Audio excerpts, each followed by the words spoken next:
നമസ്കാരം. ഉപനിഷത്തുക്കളിലൂടെ എന്ന ചാനലിലേക്ക് ഒരിക്കൽ കൂടി സ്വാഗതം. സേതാസേതരോപനിഷത്ത് എപ്പിസോഡ് 103. സ്ഥൂലങ്ങളും സൂക്ഷ്മങ്ങളും ബഹുക്കളുമായ രൂപങ്ങളെ ദേഹി സ്വന്തം ഗുണമനുസരിച്ച് സ്വീകരിക്കുന്നു.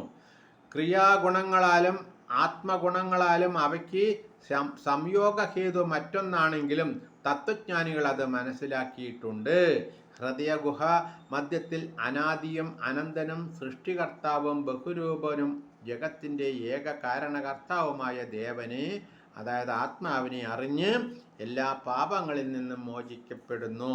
വിശുദ്ധമായ മനസ്സിലെ ഭാവം കൊണ്ട് ഗ്രഹിക്കത്തക്കവനും ശരീരനാമഹീനനും സൃഷ്ടിസംഹാര കർത്താവും കലാശാസ്ത്രകർത്താവും ജ്യോതിസ്വരൂപനുമായ ആത്മാവിനെ അറിയുന്നവർ പൂർണ്ണമായും ശരീരബന്ധം കൈവെടിയുന്നു.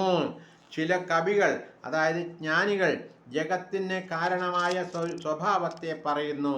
അങ്ങനെ മോഹിതരായ മറ്റു ചിലർ കാലമാണ് എന്നും പറയുന്നു. അത് യാതൊന്നുകൊണ്ട് ഈ ബ്രഹ്മചക്രം തിരിയുന്നു, അതാ ദേവന്റെ മഹിമ തന്നെയാകുന്നു. യാതൊരുവനാൽ ഇതെല്ലാം നിത്യം എന്നും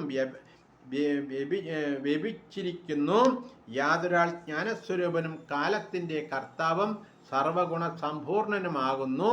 അവനാൽ പ്രേരിപ്പിക്കപ്പെട്ട ജഗം, പൃഥിവി, അപ്പ്, തേജസ്, വായു, ആകാശം എന്നിവയായി പരിണമിക്കുന്നുവെന്ന് പ്രസിദ്ധമാണ്.